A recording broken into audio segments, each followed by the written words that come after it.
Look at the stats. 5 out of the top 6 televised rated games on the WNBA this year all involve Caitlin Clark. The only one that doesn't was a second half of a doubleheader in which Caitlin Clark played the first game. Only on SportsGrid. 8 playoff games at home for Boston in Beantown. They are 6-2 straight up. The wild card, I would say, in this game is not necessarily, well, what are we going to get out of Luka Doncic, Kyrie Irving, Brown, and certainly Tatum. It is Kristaps Porzingis to me, because we're not getting back a player that's like, hey, rotational guy. Like, remember when Derek Lively went down with the injury? He was playing well, but a young player, like a piece. The early line. Only on SportsGrid. Garrett Cole is getting ready to come back, too. I guess this... Look, they've played great without him, but you're not going to say to Garrett Cole, look, don't come back. I mean, it's a ridiculous conversation to have. They're not going to take any unnecessary chances. And look, they're at the point where they have a lead. They certainly are going to make the playoffs, I would say, barring some sort of complete collapse. And that's all it takes. Newswire. Only on SportsGrid. If you're in the room, what are you doing with the Judge MVP number? Books are now 2-1, standalone favorite. What are you doing with the Judge number? What do I do with the MVP? I let them bet Judge at what? Even money? Come on in. I mean, you have to acknowledge now that he's the guy. Game time decisions. Only on SportsGrid. Ferrall has taken over. Let's go. It's Ferrall. Coast to coast. Steaks, chicks, stacks. You and I are going to make a lot of money. It's Ferrall. Coast to coast.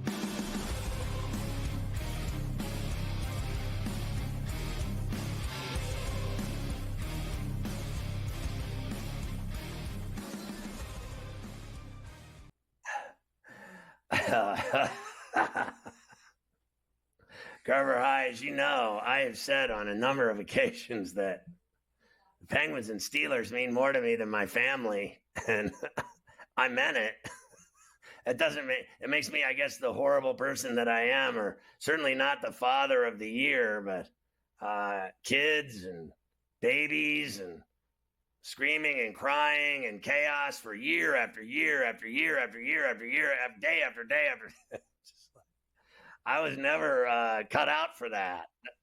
That was not like, honestly, I was never cut out for it.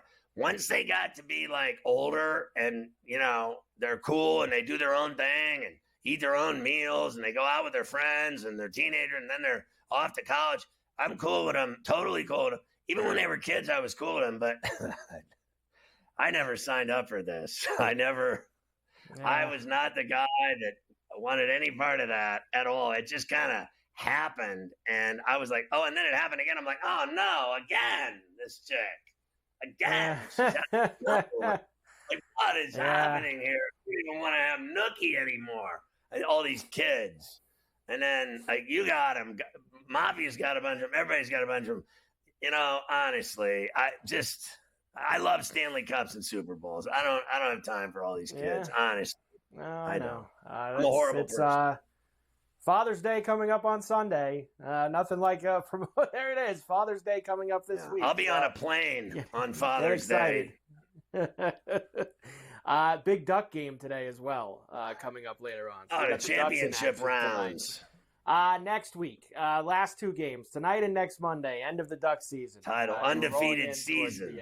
Thank God. Rolling right towards it, indeed. I will say this. It is better when they're athletes, okay? Yeah. So watching her ball in these big games and, AAU and all that and having, colleges interested in her because she can ball, that's cool. But when they're babies, they suck. It's not easy, that's for sure. Last one before the numbers. Here's Jason Kidd. He believes, Scotty, as well, that the Mavericks can turn this season around. Sure. What do we always say around here? One game at a time. That's all it takes. What can you build on going on to games 3 and 4, like the positives that you could emphasize to your players to encourage them instead of being down? Yeah, we're not down. We're positive. This is a group that believes. Is that we didn't Bugs get an Bunny on his opportunity hat? to get a split or win 2 here on the road. So now Boston held serve. Now we got to go home and hold serve. Yeah, it was that honestly. That was Bugs Bunny. I think it was. I don't know.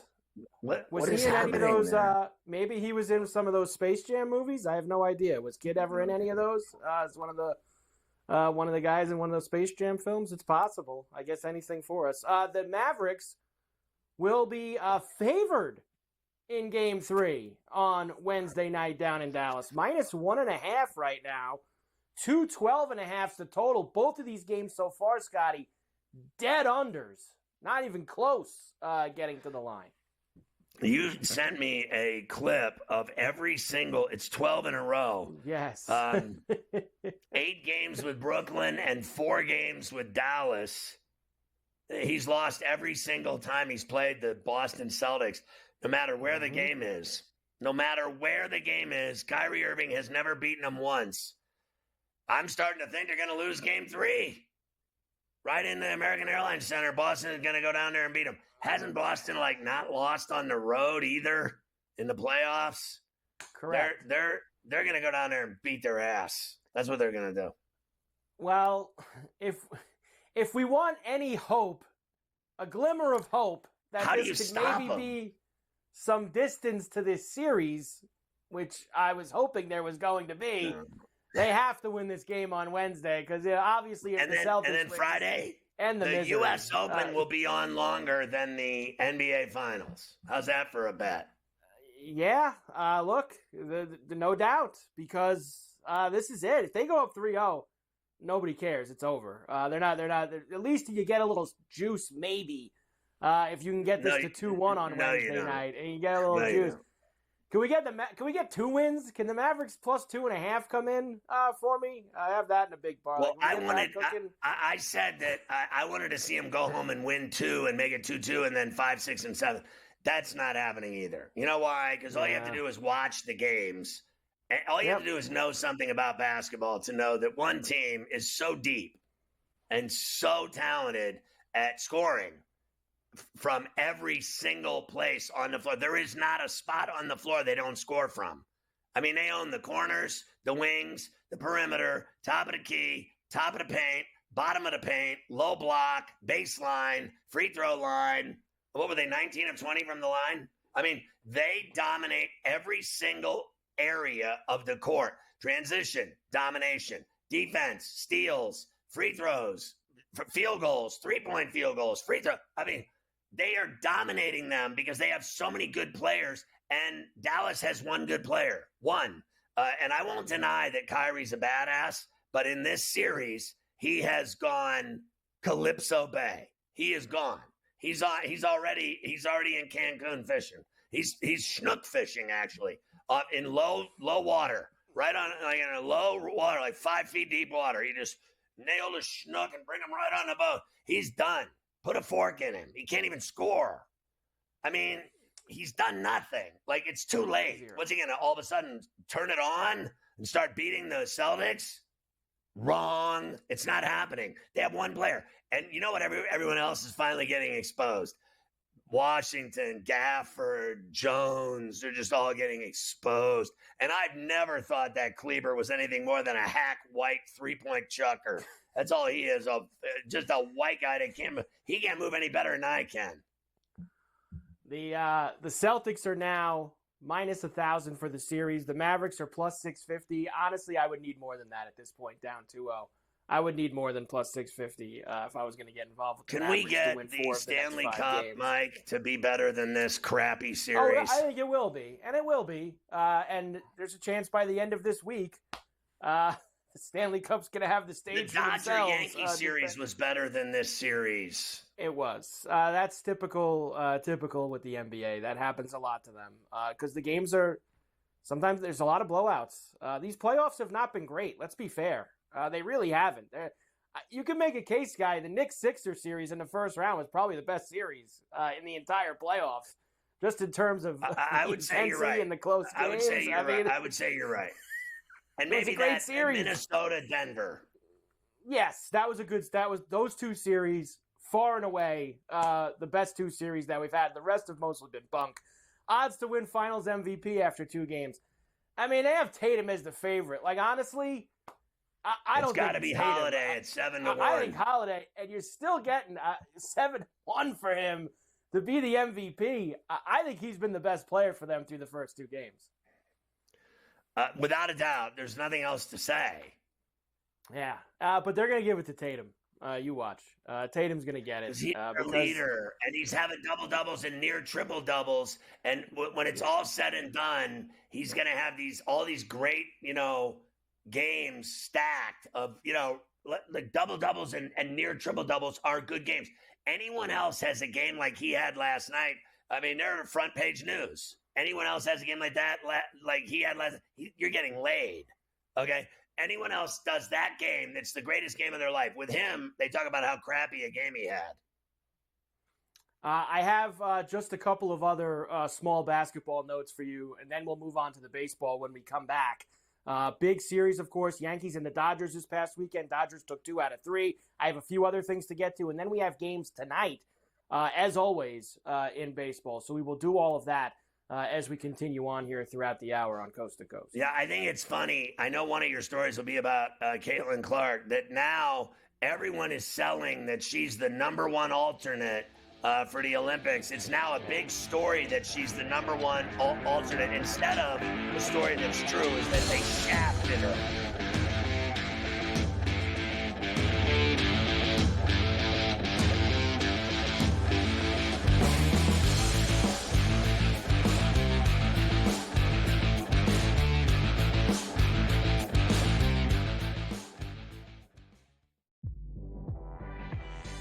Look at the stats.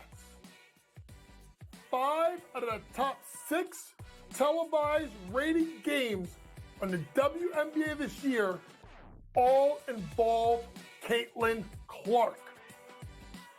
The only one that doesn't was a second half of a doubleheader in which Caitlin Clark played the first game. Only on SportsGrid.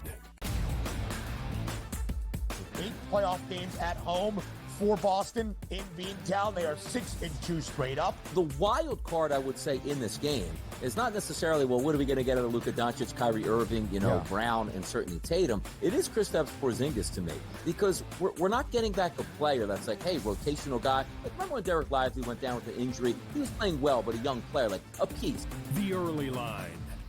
Only on SportsGrid. Garrett Cole is getting ready to come back too. I guess this. Look, they've played great without him, but you're not going to say to Garrett Cole, "Look, don't come back." I mean, it's a ridiculous conversation to have. They're not going to take any unnecessary chances.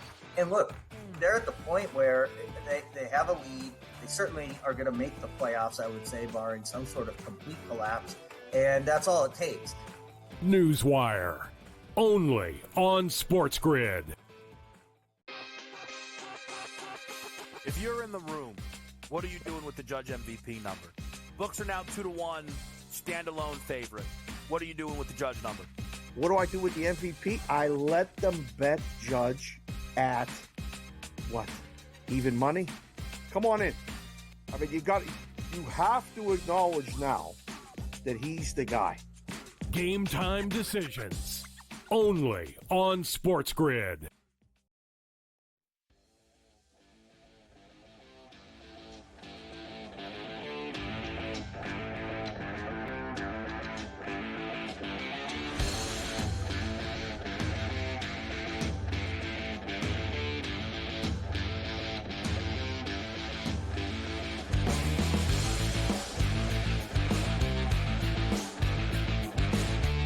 Mike, I would say, as I indicated earlier, anyone that's going after that Laker job now, they just didn't want you. So I wouldn't want to be in their web. Like, I know you're going to tell me about Jay Wright, and the reality is the guy that'll should get it now should just be Borrego. Just get it over with. He's been in the league. He's been an assistant. He's done all this. Just give him the job. He's coached. This kid Redick is not a coach, and Jay Wright does not coach anymore at all. You know why? Because he makes so much G-damn money on network television doing college NCAA basketball. He's got the cushiest job in the world. Why would he want to deal with the stress that is LeBron James and his little son and Anthony Davis, Peanut Brittle, and all the rest, honestly?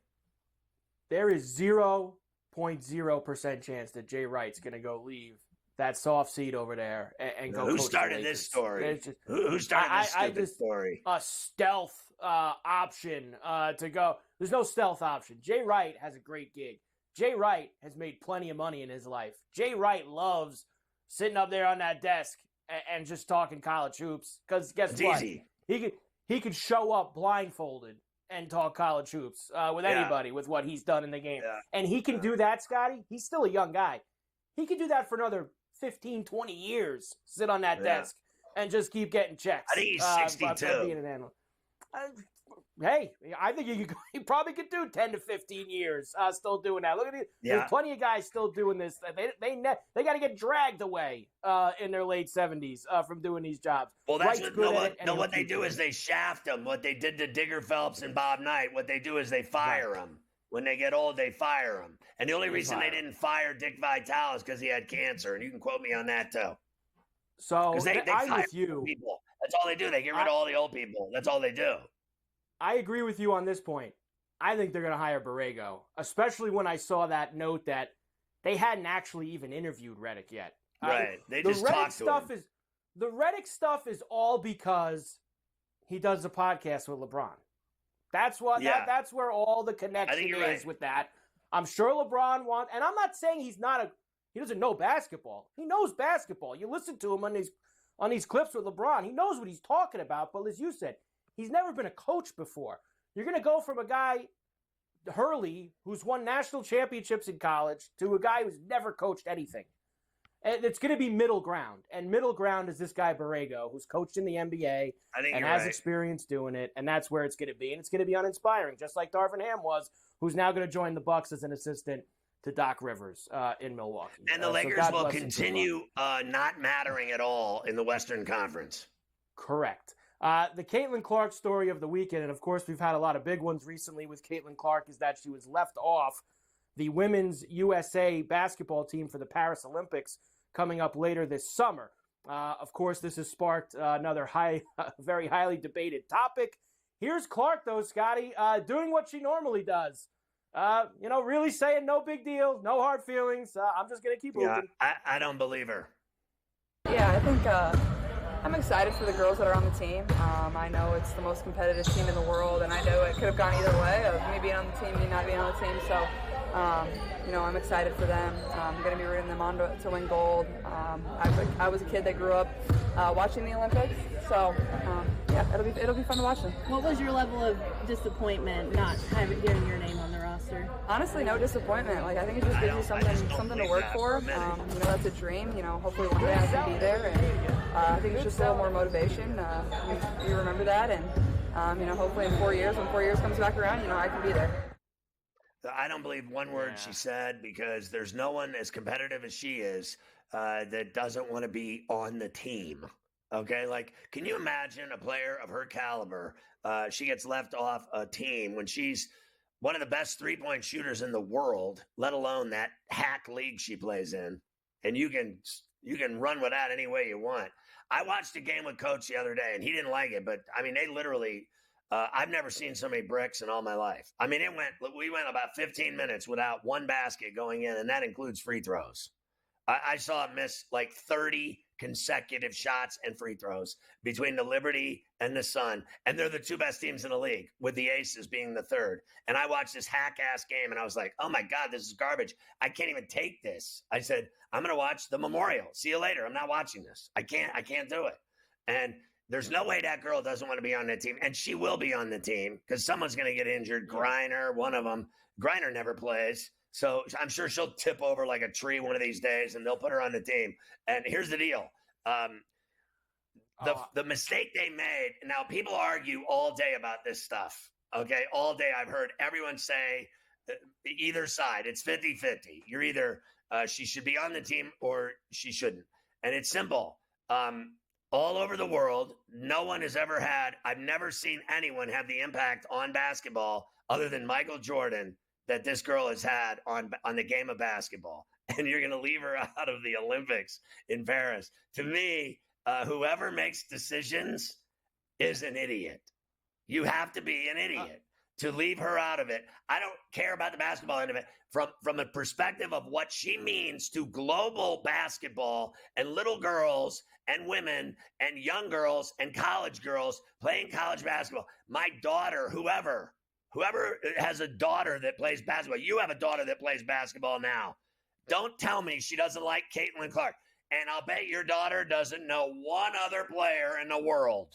They only know one, and you're not bringing her to Paris. I mean, how stupid are you as a business? USA women's basketball as a business is an utter train wreck that they left her off that team and put all them old hack-ass players on there that have already been there 6 times to the Olympics. How many times are they going to let Taurasi go? Like, no one cares about her anymore. Do you understand? Like, no one wants to talk about her anymore unless she's making fun of Caitlin Clark. When is the last time, honestly, anyone gave a rat's ass about Diana Taurasi? Honestly, let's just be real right now. When is the last time, Mike, you cared about that chick? I'll tell you when she played at UConn. Thank you. I give a rat's ass about her pro career in that hack-ass league they play in. Before those comments back at that national championship game, I didn't even know she was still in the league. To be quite honest, I didn't know.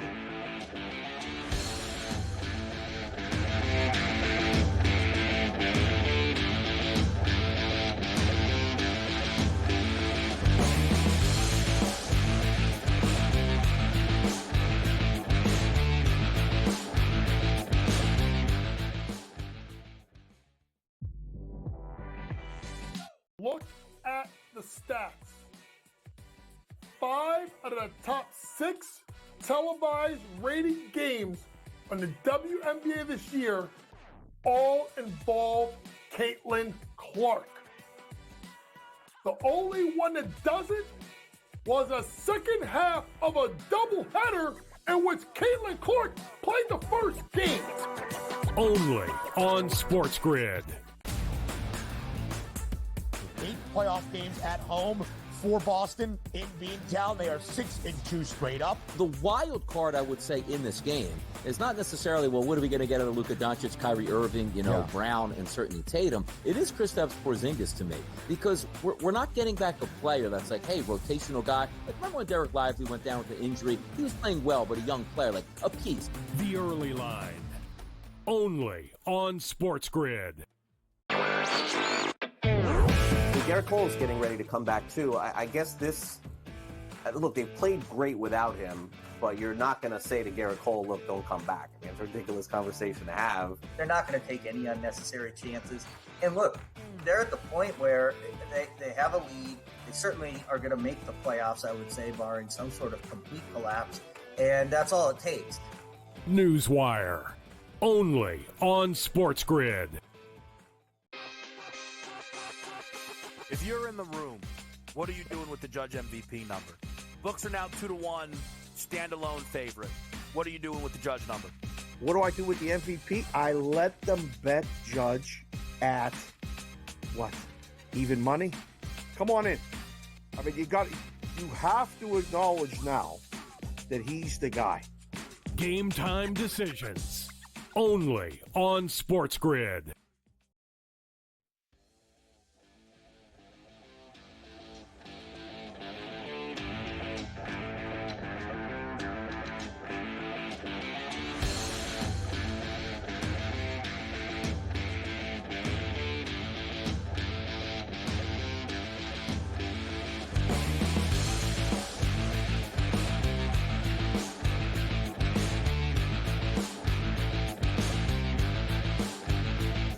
Mike, just repeat what you just said to me in the break about someone at NBC that's running the Olympics has to say what? Look, this is what they need to say, and I understand that she might not play a lot. I'm getting that. I'm not saying that she should start and play the entire game. No. She should be on the team just for the pure aspect. If I'm NBC, who obviously owns the Olympic rights here, And I've seen people talk about this. You're right. There's been a lot of talking heads. I've seen Coach even mention this earlier. You'll talk to in a little bit. Say it's not about marketability. Well, you want to know what? Sometimes it is about that. And if I'm the people at NBC, I don't care if she's going to play 8 minutes in the game. She's someone that they can put in the commercials, put here, put there. But that's also why the rest of the team doesn't want her on the team. And there was the story that came out that 2 unnamed veteran players, veteran presence, whatever it is, around the team said, well, we don't want her fan base getting upset when she doesn't play a lot and bring negativity, scrutiny to the team. So you're not putting her on because of her fans. Is that what we're doing? Are we not putting her on because of the fans or not putting her on for her? If she was good enough to be at their developmental camp 2 months ago while she was still at Iowa, she's not good enough to be on the team now. Okay, fine. Believe what you want. It's all nonsense, to be quite honest with you. There's nothing wrong with her being the 12th girl on that team, 13th girl on the bench, playing 8 minutes. They blow everyone out anyway, don't they? They haven't lost in like 20 years. What are they, 55-3 in their last 58 games? She can't get some burn at the end of the game so that when she's the star of the next 3 Olympic teams? Nonsense. I think fans are going to protest. Just like everything else. It's nonsense. I think they're going to protest the women's tournament. I think fans are going to protest that she's not there. And I still think she's going. I still think she's just going. Just like they always do. Just like every other Olympics. Not going to watch because they didn't watch any of the other ones either. So they won't watch this one either. So that's kind of what it comes down to. Tell me. I mean, they're awesome. They destroy everybody. They're the best team in the world, and it's a tough What team do you to get think? on. I'm going to watch Summer League in Vegas or the women's basketball tournament at the Olympics. Which one do you think I'll watch? It's all. I know what you're going to watch. You're going to watch the Summer League, and it's all. Listen, I'm not. Diana Taurasi, an all-time great. She wants to go get her record, 6th gold medal, outstanding. Go ahead, but. There's a lot of situations where they'd want a young player on the team who's going to be the future and lead them along, let them get the experience of seeing what it's all about. But for her, they don't want to do that. That's it. So for her, that's not good enough, having the 12th girl on the bench be someone who's going to be part of the future. That's no good now, but it was good in the past. It just makes no sense, as always, as none of this has since she's come out of Iowa. None of it's made sense because everyone's watching for the first time in forever. That's what I can't figure out still. We're all mad that people actually want to watch them play basketball for the first time ever. It's nonsense. It really is. It really is. Nonsense. So there you go. Got me fired up today, Scotty, with it. So we got that done. I love it. That's what I like. And that suit from NBC will call. And we'll call them and say, why is this girl not on the team? I don't care if she's going to play 8 minutes. That's all that it takes. Yankees and did you go last night? Did you go? I did not go. I did not go. I did not go. I got injured playing basketball. That's right. The injury. I may have torn my knee. I don't know what I've done. I popped something. It was bad, and I spent the entire weekend icing and going through this and that just so I could walk. I couldn't walk, so I didn't go. I would have gone, but I got injured. Okay. Well, you missed a good one last night. I will tell you, I'm not getting cut. I'm not going again to the first thing 34 season. You got to go see Doc Fon. I'm not, I love Doc Fon and all of his needles. I am not going to get cut again. So if my knee is blown out and I've torn my ACL or whatever, meniscus, whatever it is, patella, I'm just going to live with it and I'm going to eat pills. That's it. That's it. Well, you missed a good one in the Bronx. The Yankees, of course, were trying to avoid the sweep. Let's squeak this in, and then we'll do the rest of it later on. Everyone wanted Juan Soto to play. We didn't see him all weekend, but Trent Grissom was there instead, Scotty, even with the crowd chanting they wanted Juan Soto on ESPN. I don't have time. I'll run it. The crowd chanting, "We want Soto." I think he knows it too. Grisham. That ball is way out of here. Trent Grisham, 3-run home run. And it's not the top of the order. I was watching the game, and when he came up and I heard him chanting, "We want Soto," I was sitting there with my daughter watching the game, and I went, "Watch, he'll hit a home run." Boom, next pitch went out. So it was one of those nights. At least they won one of the games.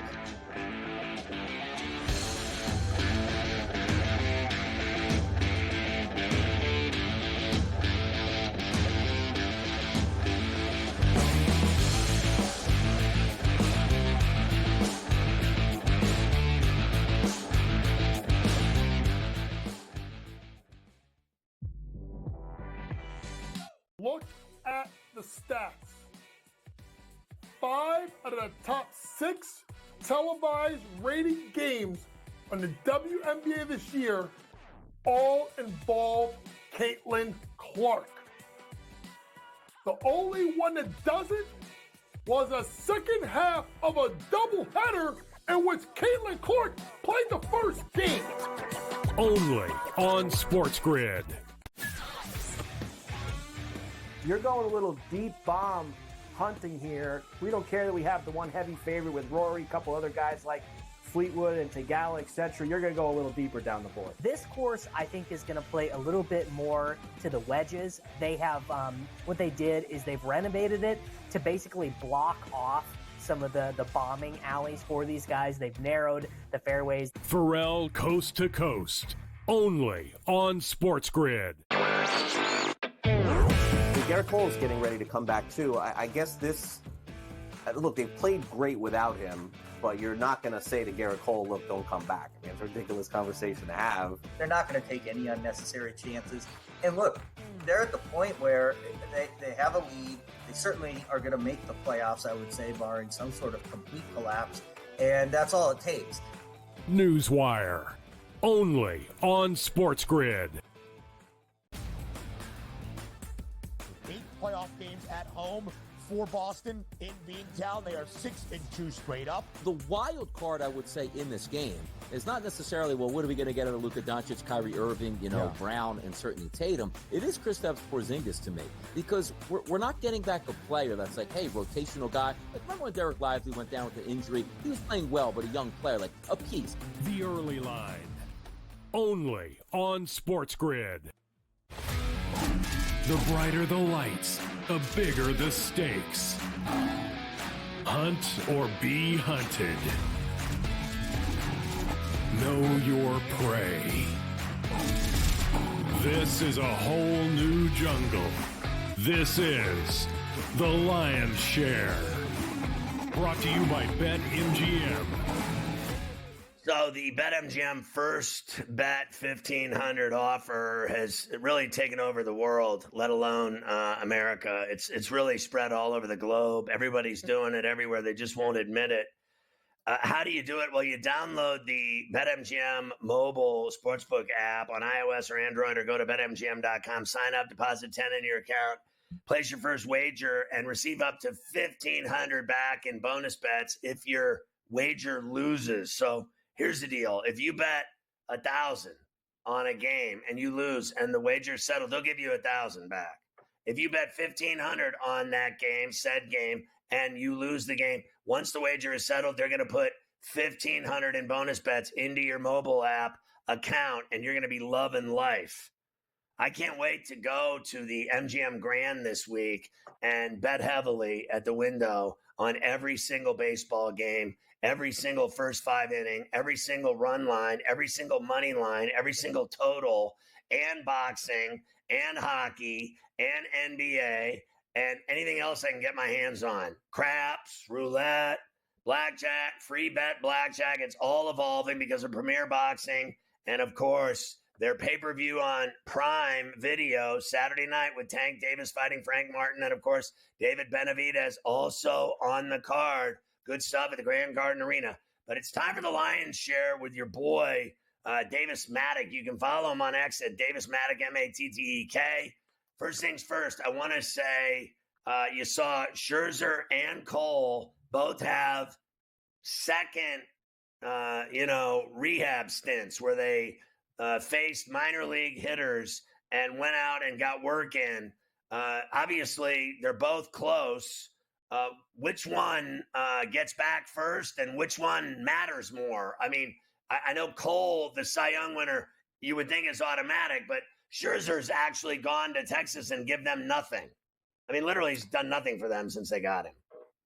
It's true. I mean, actually, you would have to say that Scherzer coming back to the Rangers is likely going to be more important to their playoff probability because they're pitching a bunch of dudes who stink. I mean, actually, they've stayed pretty healthy with the guys they have. Gray has been good. Evaldi's been good. Heaney and Dunning have not been. Michael Lorenzen, I mean, I cannot believe that this guy has a 3.05 ERA. He is walking 11% of the dudes he faces, and he is not even striking out 20% of opposing batters. So you get Scherzer back, you replace Lorenzen out of that rotation. I mean, they're not even close, honestly, to dead for the playoffs right now. They are 3 games back of the wild card. They're only 5 games back in the division. I think they're probably pretty glad about how bad the Astros have been this season. What the Yankees want Garrett Cole for back, I mean, it's going to be for the postseason. It's going to be for trying to win another World Series, therefore, for the Bronx Bombers, because they have some injury troubles now with Clark Schmidt on the IL. So when you see this kid Gil pitch and what he's done for the Yankees, and he's apparently headed to the All-Star game is what I'm hearing here in New York. And then you get a guy like Cole back. We saw really the Dodgers, frankly, and Teoscar Hernandez pushed them around all weekend. They did win the Sunday night, the last game of the series. But the other games were tight, but the Dodgers found a way to beat them. Did any of that play out to you as they're viable or not to win a World Series, the Yankees, that they, frankly, couldn't beat the Dodgers in their own stadium in tight games?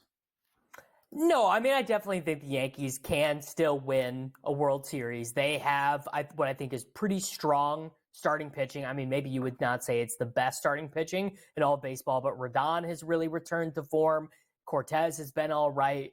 Marcus Stroman has actually been incredible. Gil, I mean, look, he's 108 innings into his Major League Baseball career, 30% K rate. He is walking too many guys. He's not going to be able to get away with that in any potential World Series. And then they have, the probably the 2 best hitters in the American League, Juan Soto and Aaron Judge. Stanton is having a good season for, what Stanton is now at the age of 34. They've got nothing out of Wells, Rizzo, Glaber. If they get something out of there, I mean, they get pretty dangerous, I think.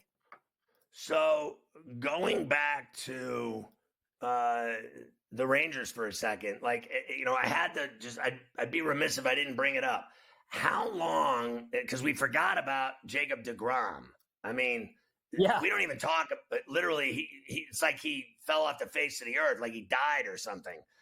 Seriously, how long is he out for? A full year? He won't be back until next year. Is that the facts, or what's the deal with him? So the most recent thing I've heard is that he is slated to throw his first bullpen session since June, or since last year on June 17th. He has resumed throwing on flat ground. He's in, kind of this recovery from your second Tommy John. It looks like if everything goes perfect, no setbacks, he could be back around August. That feels pretty optimistic to me. And then you start asking yourself the question, do you want this guy to come back from injury and then immediately start pitching in high leverage spots? And I don't know the answer. Well, that's a no. And you want him in October. So yeah. Would you let him come back in September for 2 starts and then put him into your playoff roster for October if they make it? Yes. Yeah, I think that's almost like the perfect situation. Or you go, I mean, if you really wanted to do this, if he's not back until October, bring him back and just have him throw out of the pen. He'll be your long man for these games. And I mean, I guess assuming that they make it to October, that is no shoe-in for them right now, but there definitely are worse relievers than Jacob deGrom. So let's go back to the Yankees. We're going back and forth here. They're playing tonight against Lugo, and said Rodon is pitching for the Yankees, and that's one of your plays for tonight. Who do you like?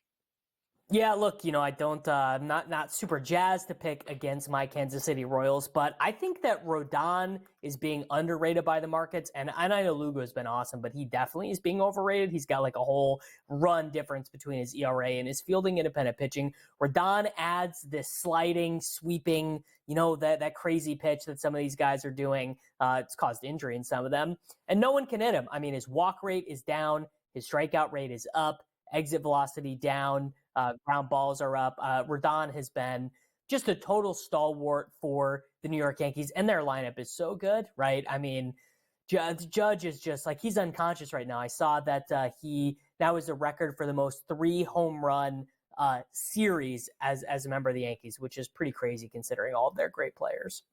So Rodon is exactly now the guy they wanted when they got him. Exactly. Yeah. I mean, they sign him to this deal. He gets injured. They wait for it. He comes back last season and he stinks, like 6.5 ERA. And I don't know what he did with his stuff over the offseason, but he totally got into shape, added a pitch. And I mean, I would say right now, until Cole gets back, to me, he is their ace. I mean, it really is amazing at how bad he was and now how good he is. It's truly amazing. He's, I don't even know. Do they give a comeback player of the year? This guy, what he's doing is phenomenal. I'm almost sure they do give a comeback player of the year in Major League Baseball. We can, so American League comeback player of the year, Carlos Rodon, plus 180 on BetMGM, Scotty. It's feeling like a lock. All right, who else? Who do you got going tonight? I know you got a couple other plays here. Yeah, look, I know Spencer Spaghetti Arangetti is pitching for the Houston Astros tonight. He's not very good. I like the over here a little bit, but we are going Astros money line. Just continue to not be a believer in the Giants. And we're tossing out a little player prop here. Just thought our friends over at BetMGM gave us a generous price for Julio Rodriguez to hit a home run tonight. Leads baseball in strikeouts, but he's trending in the right direction. So Julio Rodriguez to hit a homer. Wow, those $5 to hit a homer. That would be fantastic. We'll hopefully ring the bell with Julio dinger tonight. Thanks a lot, Davis. We'll see you tomorrow.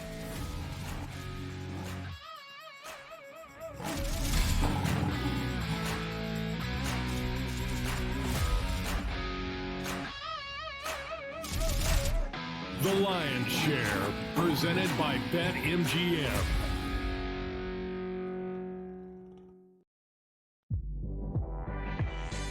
Look at the stats. 5 out of the top 6 televised rated games on the WNBA this year all involve Caitlin Clark. The only one that doesn't was a second half of a doubleheader in which Caitlin Clark played the first game. Only on SportsGrid. 8 playoff games at home for Boston in Beantown. They are 6-2 straight up. The wild card, I would say, in this game is not necessarily, well, what are we going to get out of Luka Doncic, Kyrie Irving, Brown, and certainly Tatum. It is Kristaps Porzingis to me, because we're not getting back a player that's like, hey, rotational guy. Like, remember when Derek Lively went down with an injury? He was playing well, but a young player, like a piece. The early line. Only on SportsGrid. Garrett Cole's getting ready to come back too. I guess this. Look, they've played great without him, but you're not going to say to Garrett Cole, "Look, don't come back." I mean, it's a ridiculous conversation to have. They're not going to take any unnecessary chances. And look, they're at the point where they have a lead. They certainly are going to make the playoffs, I would say, barring some sort of complete collapse.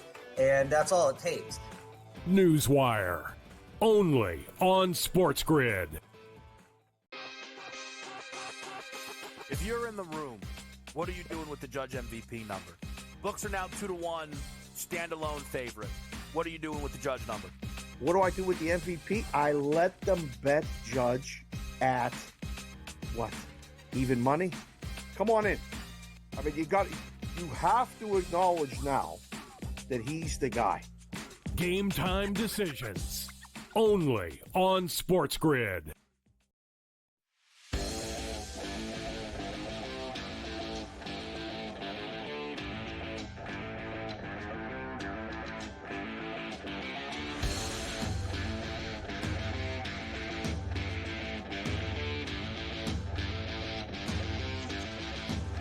All right, it's time for Coach James Young to talk rack with us, and let's get right into it. I've said earlier, Kyrie's been a huge disappointment for me. I've never seen him disappear like this and shoot like this, and I thought he was worse. I thought he went from bad to worse, and he's 0-12 now with Brooklyn and Dallas against the Celtics. It doesn't matter where they play either. He just doesn't beat the Boston Celtics, so that's a I think, a horrific sign for the Mavericks. Well, that's what happens, Ferrall, when you stomp on the leprechaun. That's what Kyrie did. He stomped on the leprechaun in midcourt at TD Bank Garden, and he hasn't beat the Celtics there since. And to me, yeah, did he pass the ball and get assists? Yeah, but here it is, folks. Ferrall and I talked about this on Betting Above the Rim when we were previewing the finals. I said that Luka and Kyrie have to win the battle over Tatum and Brown bigger than Porzingis, Holiday, White, and Horford have to win it versus Gafford, Lively, Washington, and Jones. Well, Kyrie is not showing up. Luka is. And I think Ferrall even said it over the weekend. They need about 50 to 55 points per game from the two of them, Luka and Kyrie, to win. Because that's going to offset the numbers by Brown and Tatum enough than the others. He's not playing well, Ferrall. And if Dallas is going to get 14 points per game by Kyrie Irving, Ferrall, this ain't coming back to Boston. Even if P.J. Washington keeps going over that 11.5, 12.5, and keep hammering it with, it's not going to matter. Kyrie's got to give them 20 to 25 in Game 3, or guess what, Ferrall? They're going to lose again. When you saw that play at the end on Washington, I thought both guys fouled him. Not only that, they shoved him, and he got tumbled into the cameras. And I said earlier on the show, if that were at the other end, Boston would have been shooting 2 free throws as sure as I'm standing here. I thought it was a horrible missed call, and they just don't make calls against them in that building, the refs. And that's just all there is to it. But they're not winning. They're not winning this series 2-0 because of the refs. They have dominated, and every guy has produced. And I did see Porzingis fall way off, and he seems like his leg's giving him problems again. We'll see. I said his problems would start in Dallas. It looks like they may have started last night. He went from 20 to 12 in a hurry. But other than that, everybody else is shining, and I think Holiday's been the best player. And here's the thing, Ferrall. This is the amazing thing. Like, Brown and Tatum didn't shoot the ball well at all. In fact, I thought out of Jason Tatum, I saw a mature player, one that couldn't make shots, but was willing to be the facilitator, draw the defense kick, and get other guys involved. But that's the beauty of Boston, Ferrall. They have 5 guys that at any night could get you 20 to 25. They have a 6-man Al Horford that can go bang 4 or 5 threes in a game if left open. They got a kid at Payton Pritchard who hit a big three at the end of the third quarter that can get you 2 or 3 made threes. Like, they have dudes, plural. Like, Dallas has a dude, a guy. That's it. And the other thing is Dallas only has, and Kyrie can't do it, only Luka can create his own shot, Ferrall. All these other guys in Boston, maybe besides Derek White, Porzingis can create his own shot because he can shoot it from deep, and then he can punch the gap and drive. Tatum can create his own shot. Brown can create his own shot. Holiday can create his own shot. These guys are bucket getters. So when the shot clock runs down, any one of them can get a bucket. And they play great defense at the other end. They're the only team playing defense. Yeah, and I think that's the other thing is Porzingis, as much as he helps him stretch the floor, you and I talked about this yesterday, his ability to be a rim protector, right, is key. Even if he's not, Ferrall, we're bigs. We know this. Even when you're not blocking shots, if they know you're there, you're changing the narrative. You're changing the game plan. Maybe now you're not going to the basket all the way because you think Porzingis is there. Right. If Porzingis is compromised and he doesn't play in Game 3 or is really hurt, then maybe Dallas can attack the basket a little bit more because Al Horford is not that rim protector. They got a little closer last night, but I said to Carver High, I never had the feeling ever that they were going to win. Do you think so far that the NBA Finals has been disappointing? Yes, absolutely. I thought it was going to be Dallas in 6. I thought Dallas was going to get one of these 2. But now that this sets up game number 3, and, obviously we have a couple of days before, Dallas has to get this one. They have to get this one if there's any chance of making this Will they? a series of winning it. They have to. And that's why they're favored right now. Now, you probably will see it close to even money by the time tip-off comes. But I expect Dallas's best effort. I expect Kyrie to be better. He better be. But also, you know it is, Ferrall, sometimes the B and C guys, they shoot better in their home gym than they do on the road. Well, that's fine. Boston hasn't lost on the road to anyone. They haven't lost anyone on the road. But I'm hoping that this is the time it happens because I need it to start losing at this point. And let's be honest, Ferrall, for our sake, selfishly, we hate Boston. We really hate this team. So, damn it, they better start losing. I think it's been terrible. Who do you like tonight? I know there's a big Fever Sun game in the woods up in Connecticut. I'm going to go three of them really quick. Caitlin Clark, under 19.5 points, under 1 and 2 games versus Connecticut. Connecticut, first in the WNBA defensive rating. They are 11th in pace. They're going to slow this game down. They're in a bad mood. Caitlin Clark, under 19.5. To go with that, team total under 73.5.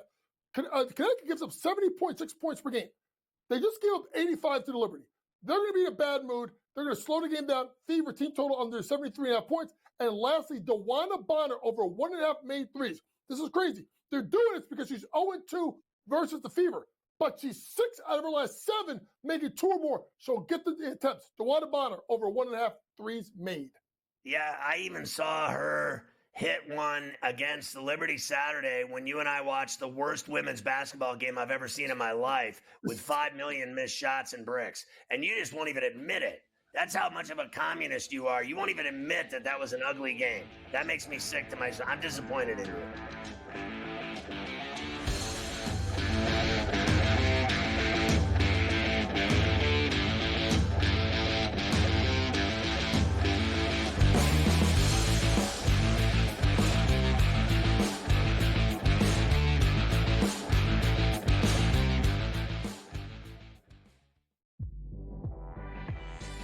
Look at the stats.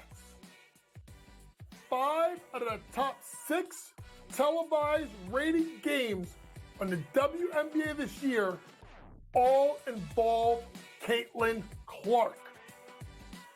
The only one that doesn't was a second half of a doubleheader in which Caitlin Clark played the first game. Only on SportsGrid. 8 playoff games at home for Boston in Beantown. They are 6-2 straight up. The wild card, I would say, in this game is not necessarily, well, what are we going to get out of Luka Doncic, Kyrie Irving, Brown, and certainly Tatum. It is Kristaps Porzingis to me because we're not getting back a player that's like, hey, rotational guy. Like, remember when Derek Lively went down with an injury? He was playing well, but a young player, like a piece. The early line. Only on SportsGrid. Garrett Cole's getting ready to come back too. I guess this.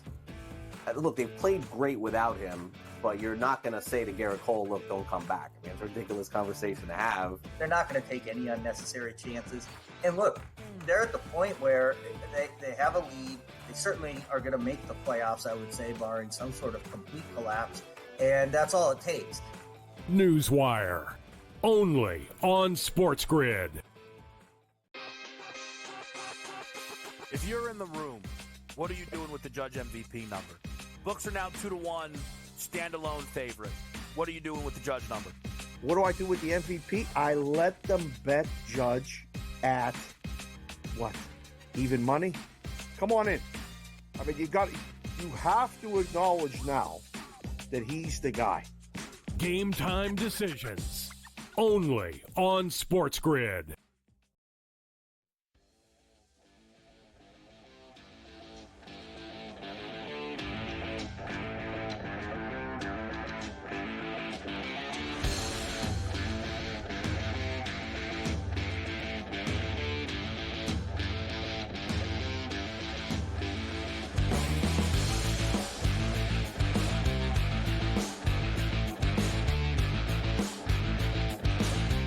So the doctor said to me, he said, I never probably told you this, but you're probably going to, these pills that you're on every day of your life for the rest of your life, they're probably going to make you gain weight. And I was like, I said, Gee, you think, Doc? I've only gained 40 pounds since I had the surgery. So what you're saying is I'm going to gain weight eating these pills. He said, yeah. I said, yeah, I haven't really noticed. But today when I put on this shirt for this show, and I put it on like a minute before airtime, I couldn't button all the buttons. And I thought of punching him in the face because I couldn't button all my buttons. You know you're having a bad day, Carver High, when your clothes don't fit at all and you're still trying to wear them on TV and your doctor tells you 6 months later, oh, by the way, these pills have a side effect of making you gain weight. I was like, thanks, D-Nozzle. Thanks, D-Nozzle. I gave you earlier that you never can listen to them, that's for sure. Of course, these doctors, they always try to give you bad news. Aaron Judge, I gave you earlier on that Trent Grisham homer. He was not happy that the fans were chanting for Soto beforehand. He hit a homer as well. But then again, Scotty, Judge hits a homer every day now. I actually said last night, I was looking before the game going, because you know me. I mean, I'm involved with Tater Time, who we playing tonight. I'm looking at the card for the Yankee-Dodger game, and I'm going, I mean, this guy can't homer every night, right? I mean, I'm going to stay away from Judge tonight. Yeah, I guess he can. I guess he can homer every single night. Every night. That's how good he is. As far as Soto goes, he did not play all weekend. When I left you on Friday, they gave you the everything seems okay. He might even pinch hit tonight. Saturday, well, maybe he does need an IL stint. We're not quite sure yet. Last night, oh, yeah, he wasn't quite ready to play tonight. You know what road this is going to end up going down, Scotty. Here's Boone after the game. Did he get through pregame all right, and was he an option for you tonight? Probably not an option. Yes, he did. He did a lot pregame and went pretty well, so we'll see about availability now for tomorrow. He hit, though? He did hit, yeah. Well, is he going to play against Lugo tonight is all that matters. I don't care about yesterday. Is he playing today? I have not seen the lineup yet. I'm checking it right now, and they do not have the lineup posted yet for tonight. So once they do, which they should actually have that before we leave here today. Maybe they'll even have it by the time I give you the numbers for the Yankees and the Royals tonight. We will see if he is back in there. Garrett Cole pitched another rehab start over the weekend. Everything checks out good, so he's getting closer to a return to the Yankees as well. The Mets and the Phillies, Scotty, played in London over the weekend. Of course, the Phillies beat them on Saturday. The Mets with a come-from-behind 6-5 win yesterday. I thought I would give you a little London flavor. I mean, forget the U.S. How about we hear what it sounded like in London? This is Darren Fletcher, TNT Sports, over there across the pond, Scotty, on the final call of the Met-Philly game. With the pressure on his shoulders, and Castellanos' bat explodes, and they're going to get the runner at home. They're going to get the double play to win the game. What an end! The shattered bat, the runner out at home plate, and the ball fired into the glove of the first baseman, Pete Alonso, and the New York Mets somehow withstand the Phillies rally, and they win Game 2 in London 6-5, 17 hits. What drama, what a game, what a finish. Yeah, it's the Mets' first win in a month, and I didn't know they had TNT in London. I worked at Turner. I never knew they had an English bureau. I really didn't in sports. I just don't believe that. I like that because that was like Darren almost brought like a soccer Premier League feel to the end of that Met-Philly game, which I thought was pretty cool. Here's something that wasn't cool from the Met-Philly series in London over the weekend. Here's Met owner Steve Cohen before the game yesterday. Listen to this awful food take. I mean, I have an office here. My firm has a very large office here. And so I came in actually earlier last Sunday. Large office. Did investor meetings and hung out with my investment professionals. And so I've been here for a week, and I love London. I think the food here is fantastic. Okay, I think it's better than New York. Oh God! Now he's done it all. Oh my God! He's done it all. Oh, he is now. He's done it all. It's over. He just said that there's food better than New York in London. What do they eat? Fish and chips? There is no way on earth that could possibly be true. The best restaurants in the world are